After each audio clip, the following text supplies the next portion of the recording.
Welcome back to Pakord, where we explore stories from Pakistanis around the world that connect us and inspire us. I'm your host, Habib Ahmed, and today I'm joined by a very special guest, author, counselor, and fellow Houstonian, Sara Sharaf Beg. Oh, that's right, by the way, we haven't spoken in a while. I have moved to Houston as of 2 years ago, but that's a story that I'll cover on a different episode. Now, Sara Sharaf Beg is the author of a book that I read last year called Salaam with Love, a young adult novel that follows a Pakistani-American teenager navigating faith, family, and self-discovery during a transformative summer in New York. Sara's storytelling captures the struggles and joys of growing up as a Muslim in America. Beyond her writing, Sara is a licensed counselor and a lifelong learner currently pursuing her MFA in creative writing. So we'll start with a quick introduction of Sara and then talk about her journey as a writer, the book itself, her inspiration behind the book, Salaam with Love, and how her diverse experiences have shaped her storytelling. So whether you're a book lover, a writer, or just someone who enjoys a good conversation with a Pakistani American, stay tuned. You don't want to miss this one. Let's get started.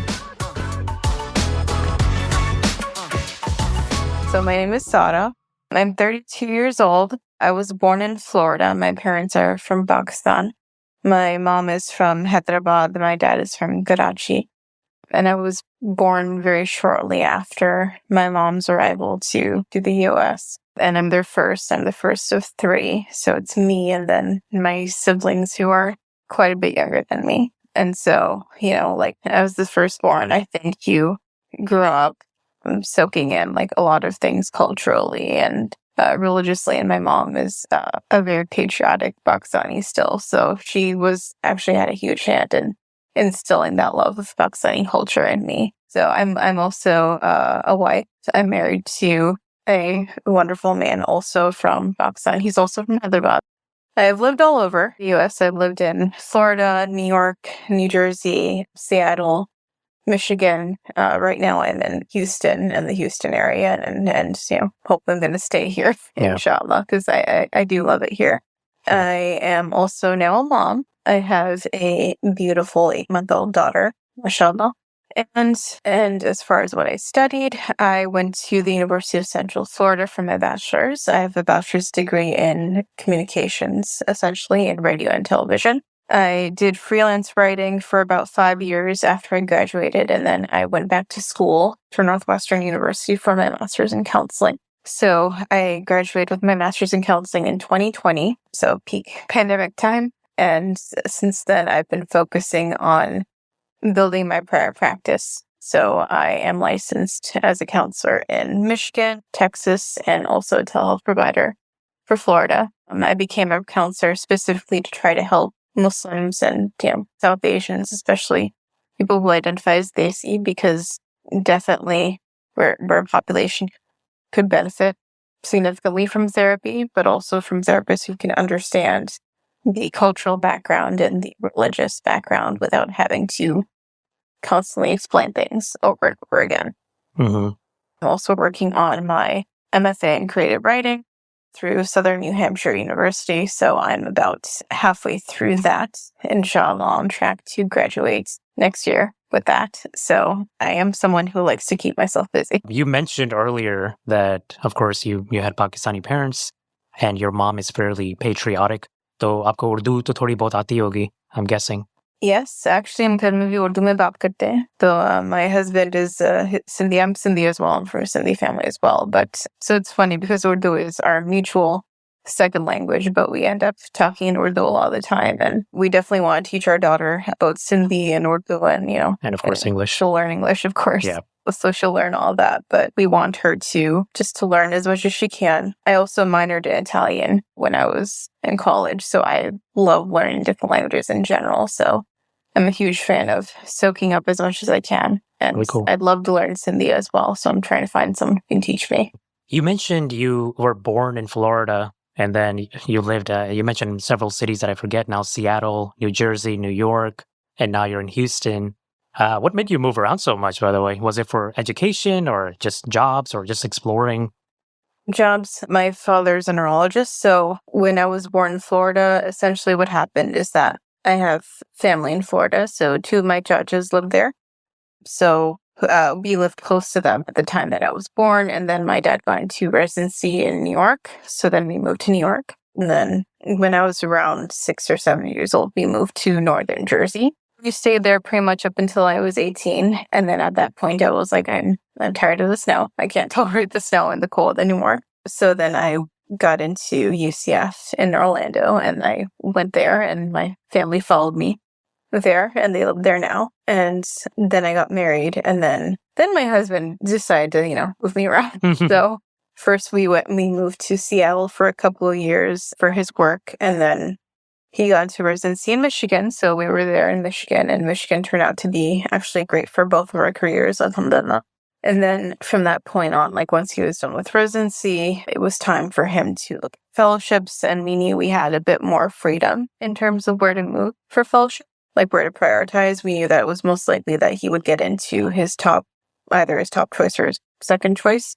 So we knew that we also wanted to start a family. So we're thinking about, okay, what kind of environment do we want to be in? What kind of environment do we want to raise a child in? And Houston just seemed like Houston or Dallas were our top choices, because we wanted somewhere where it wouldn't be too cold, because I don't know how I survived 3 years in Michigan.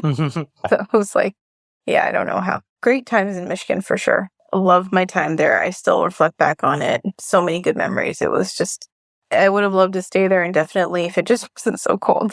So we're like Houston or Dallas is a good place for us to be. So yeah.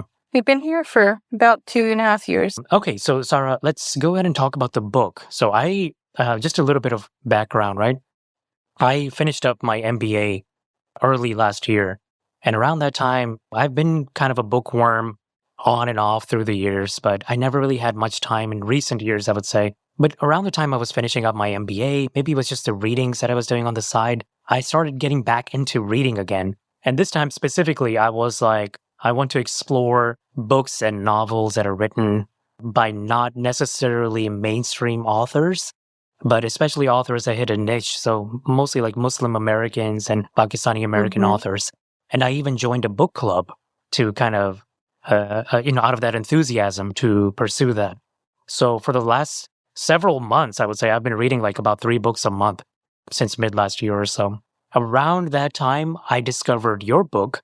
I'm not sure exactly how, but I enjoyed it a lot. Even though I would say most likely I'm not the targeted market, the audience for this book, because I can tell, I think the main character is like 16 years old. So I could tell it's made for young adults, which is great. I mean, it's still very enjoyable. And I liked it so much that I believe I told you, I gifted a paper copy to my 12-year-old niece because she also loves reading. And I figured she could relate to the story a lot better than myself, because it is a female main character. She's young, she's going through a lot of changes and a lot of uncertainty in life, right? Well, as many teenagers often do.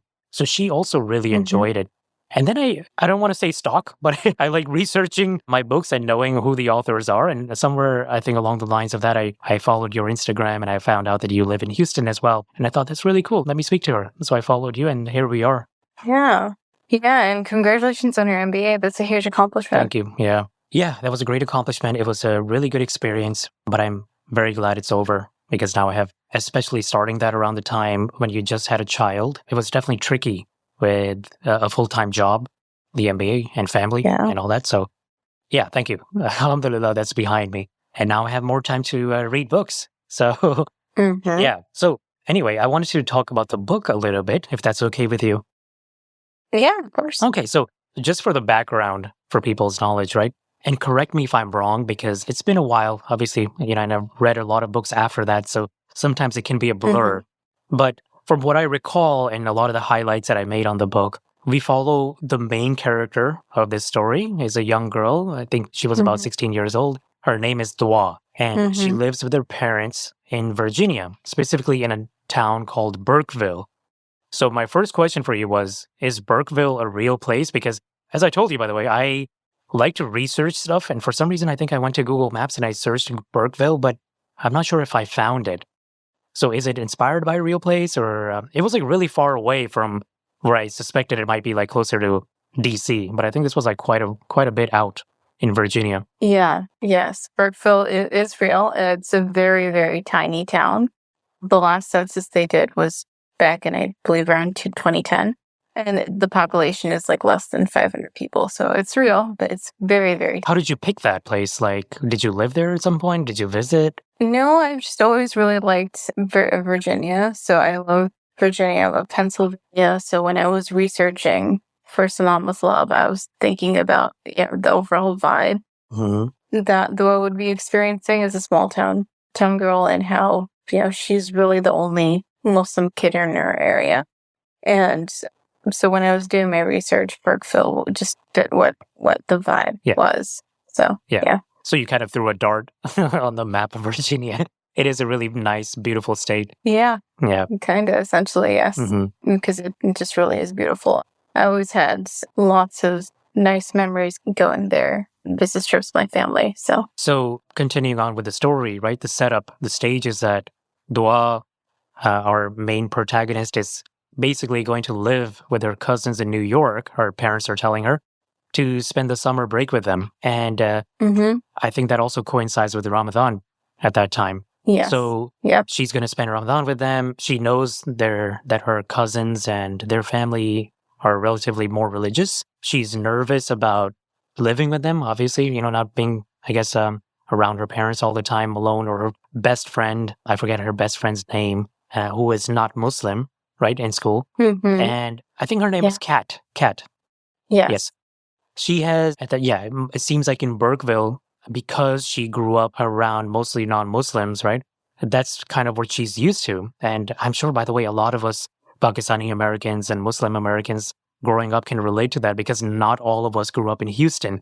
I wish I was lucky enough to grow up in Houston. I see my little cousins growing up here, and I'm like, wow, you guys have so much, more diversity than the school I went to, which was like 400 kids, pretty much all white. So I got really intrigued by this story because I think it's very relatable. So she lives in Burkeville. She's going to go to New York to live with her extended family, and she's apprehensive about this a bit. And the rest of the story just follows that summer in New York. So what was your kind of thought behind the storyline? What was your inspiration for this? How did this come through your mind to write such a book? Yeah. So nowadays, we're very fortunate that the publishing industry is more committed to diverse representation. That definitely wasn't the case when I was growing up. So I just remember being a teenager, always going to the library. That was always my favorite place growing up, the library. And we moved around so much. So going to the local library always felt like an anchor, where that was like the first place I went. And I'd always get so excited, and I would always bring 6 or 7 books home at a time, and then read them all as quickly as I could and return them. But it was always so hard to find books with main characters in them who were like me, right? Who were Pakistani American, who were Muslim and unapologetically Muslim, and their faith was important to them, and it wasn't something that they were trying to escape from. Any books that I did have, young adult books or children's books that I had that weren't in the mainstream. They had to be specialty ordered.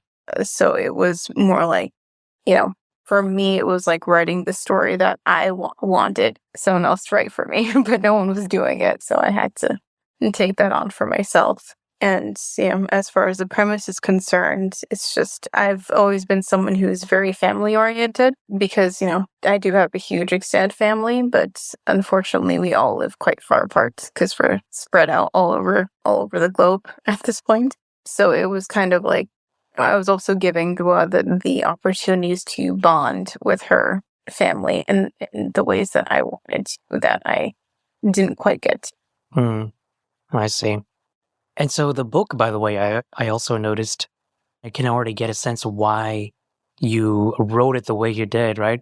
It focuses a lot on the cultural and the religious aspect of the characters, especially, the cousins living in one house, spending Ramadan together. I think her female cousin's name is Manur, who is about her age, maybe a little bit older than her, right?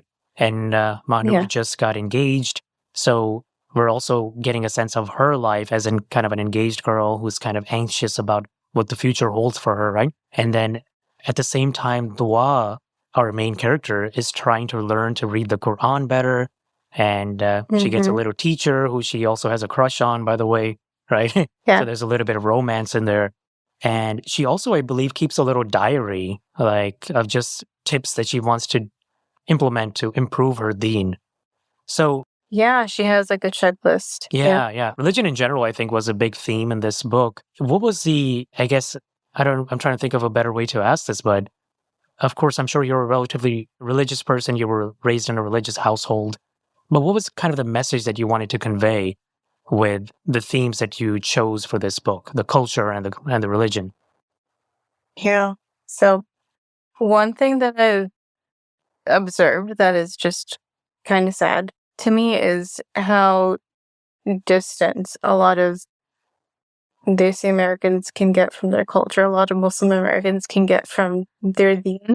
One of my theories is like there are many reasons for that, but one of them, I believe, has always been because the way that we're taught about Islam or even religion in general can be very, very hard, right? Like lots of focus on haram and halal, like don't do this, don't do that, don't do this because Allah subhanahu wa ta'ala is going to get angry at you. And there's definitely a place for those things. I'm not opposed to, incorporating that at all, but I think there is a place for that and it has to come after understanding who God is to begin with, like who Allah subhanahu wa ta'ala is. And, faith is also something that fluctuates. Like there are going to be days where it's like a little bit higher, days where it's like lower, and that's true for me as well. But one thing I've always wanted to hold on to is truly coming toward Islam from a place of genuine love and desire for connection. Because when I was 18, when I went to UCF as a freshman,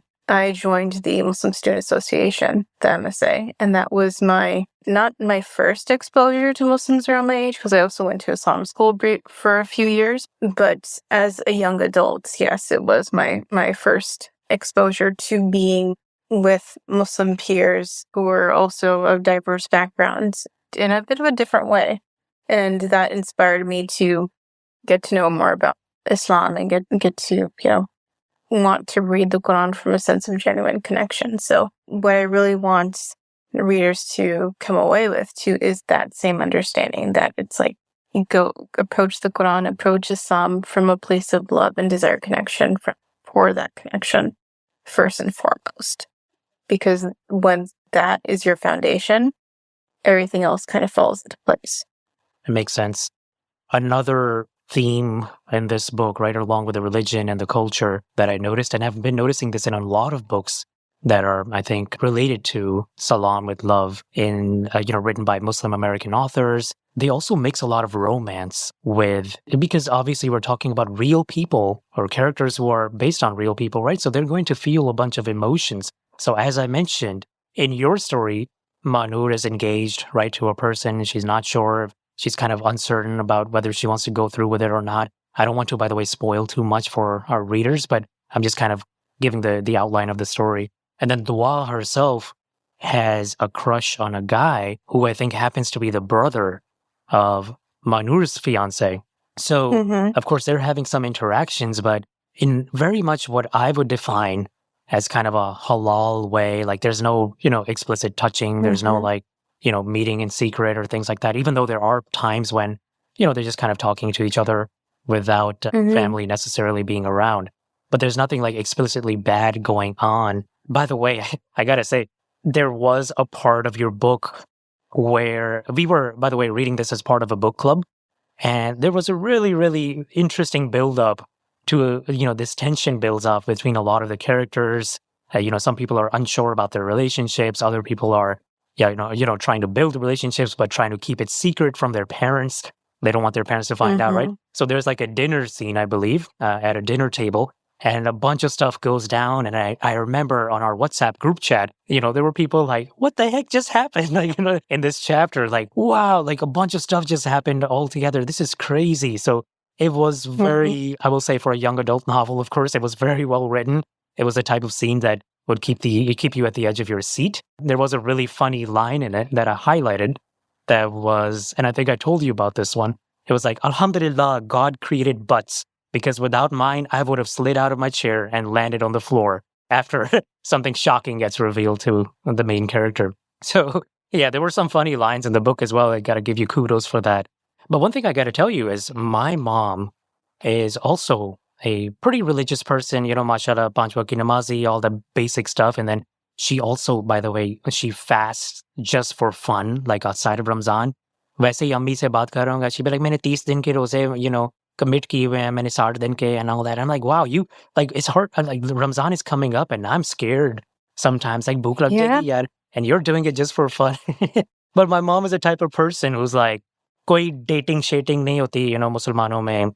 And I told her, by the way, one of my neighbors have a really interesting story where they met each other. They're married, husband and wife, Pakistani dono, but they met each other at an HEB, at a grocery store. For the listeners, by the way, who don't know what HEB is, it's like a supermarket, right? So they used to work at HEB, and when they were in like high school, and that's where they met, and they maintained contact, and they went to college. They liked each other for a while. And then they got engaged, and then they're married, and now they have, mashallah, 2 kids. So I told my mom, I feel like maybe there is something, that you can have, you can have romantic pursuits as a Muslim, maybe with certain limits. But what was your perspective on that? Like, as a religious person, how can we cover these types of stories, or how should it be pursued by for your listeners or people who are reading your stories who are inspired by it? Yeah. So some people might disagree with me. My personal perception, just based on what I've read, what I've learned about Islam, is that we have guidelines for a reason, right? In terms of how to interact with the opposite gender, we have them there for a reason. So that to me indicates that there has to be some interaction to begin with, and that there is a way to keep those interactions halal and to keep them, like innocent, and make sure your intentions are good as well. So coming from that perspective as a writer and as a woman, like, yes, there's always plenty of room for romance after marriage and writing those stories. But I personally don't think that there's anything wrong with finding someone yourself and finding love before marriage either, as long as, you do things appropriately and you respect yourself and you respect the other person. If those are your mutual values, then why not? Yeah. Totally. It makes sense to me. And that's why I think it's such a great novel, because it covers the emotions that a lot of teenagers and young adults will feel, while at the same time showing their internal conflicts as well, with trying to become more religious, for example, doing greater things for God, अपने लिए, अपने आप को improve करने के लिए. Yeah, just self-development in general. But in various aspects, not just the religious, but dunya as well. Not just the deen, but dunya too.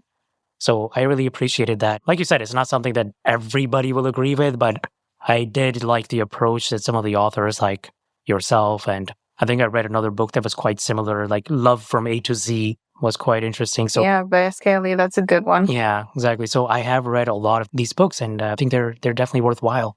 So, Sarah, did you face any challenges writing this book? Or, for example, did you have like any alternate storylines in mind while you were writing it? I'm always curious what it's like to be a writer, especially a writer of a first novel. Yeah. My biggest challenge, honestly, is just plotting. I'm one of those people where it's like, I can brainstorm and daydream, and I'll have my characters doing like a million different things. And it's like, okay, but is that relevant to the plot? So that would be my biggest struggle. Honestly, is just plotting. That's my first one. My second one nowadays is just making sure that I sit down and I write. So that is the biggest thing, because I do keep myself very busy. So it's one of those things where I'm like, I sit down, I open my computer, and then my mind just goes blank. But I did find just a couple of days ago that like going very old school and just sitting down with a spiral notebook and a pencil kind of helps me. It's not great for my hands, but it like my physical muscles, but it does help me write through that. And speaking of plotting, did you try to plot most of the storyline beforehand? I think many authors do that. Versus, it seems like you're talking a lot of the story you might have come up with on the go as you started coming up with ideas. Just writing with your hands and exercising your wrists. Which approach did you lean on more? So My typical approach is that I know what the beginning is going to look like, and I know what the ending is going to look like, and then the middle is just kind of Things it happen in could go. between. There are many Yeah. different ways it could go. Yeah. No, I hear you. And the reason I ask these things is because and I'm sure many listeners have kind of tapped with the idea of writing a book.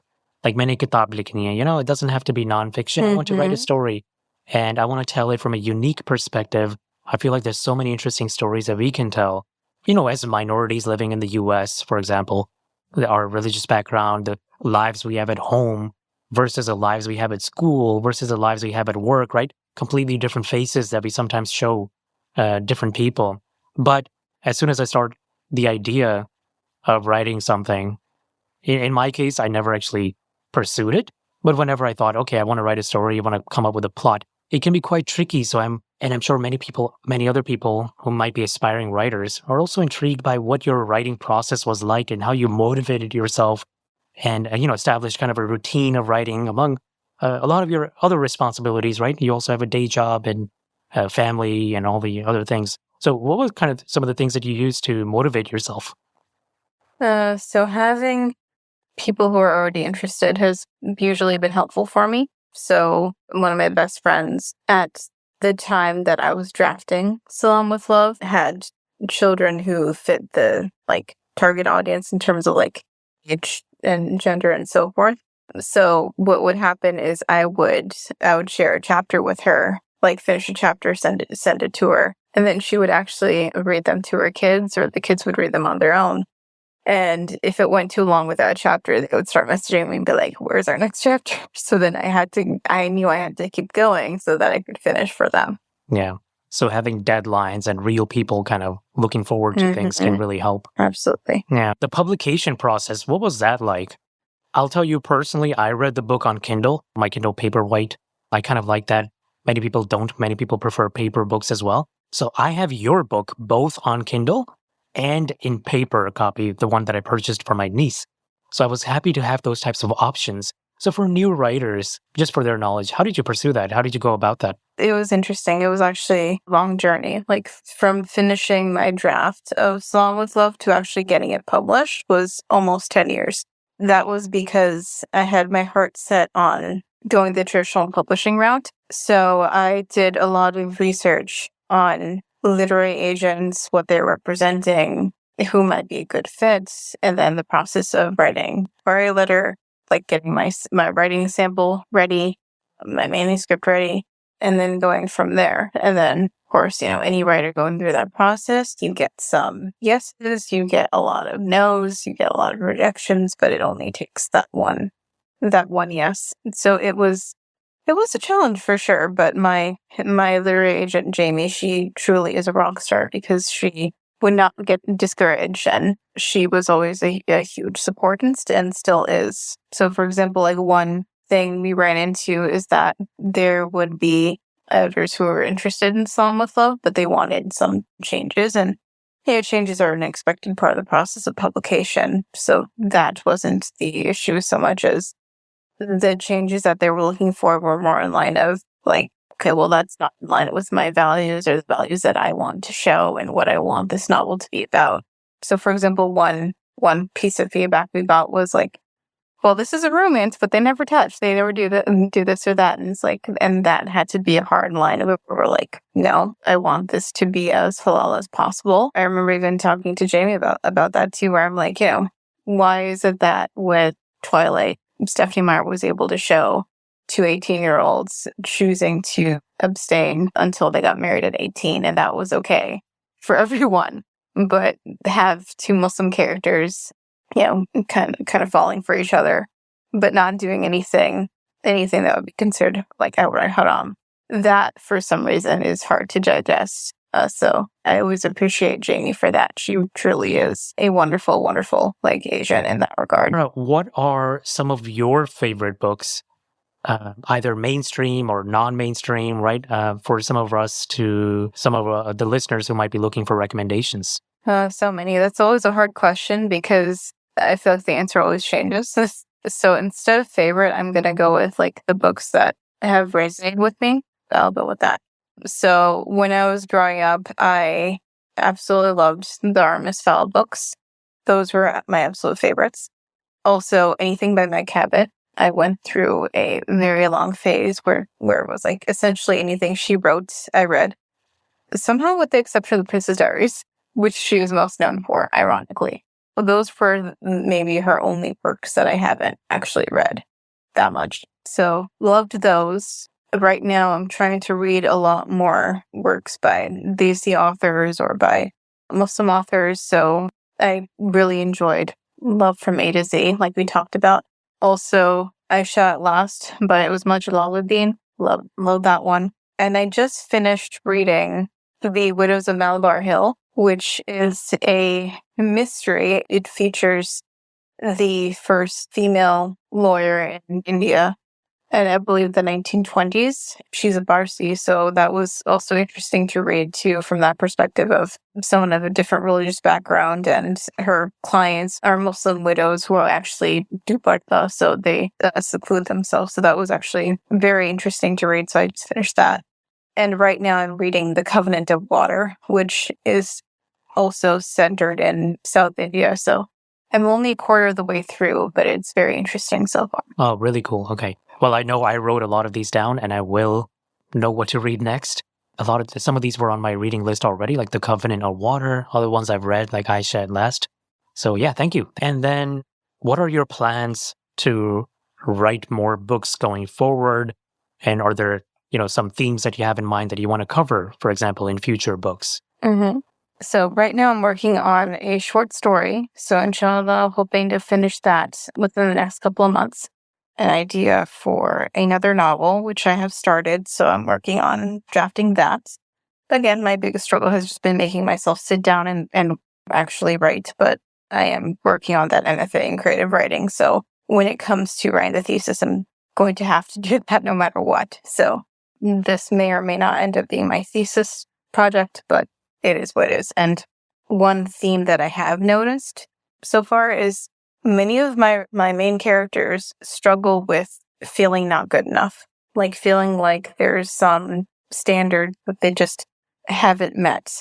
And that is something that they struggle with, accepting that. Like imposter syndrome. Like feeling like you don't belong because, maybe you're underqualified for something or you don't deserve what you have. Yeah, it's very, very common sentiment. Mm-hmm. Yeah, just judging themselves so harshly, feeling like not worthy. And so that is something I've noticed my characters tend to take on, which I know I definitely have felt that way throughout my life, and I felt that as a teenager in particular. So it makes sense that as I'm writing young adults, that's coming up. Yeah, well, I'll definitely be catching up if I see something from with your name on it. I will definitely be reading that. So I'm looking forward to it. Personally, my suggestion, I wrote this down for you as well.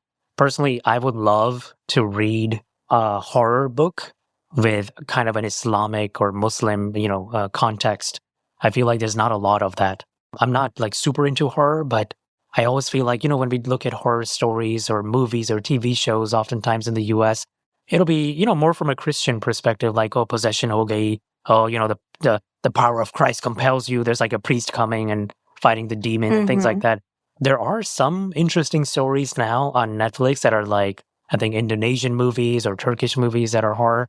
So those are interesting, but I'd love to read something around that. Mm-hmm. Yeah, and it's funny that you asked that because I do actually have an idea for something horror related.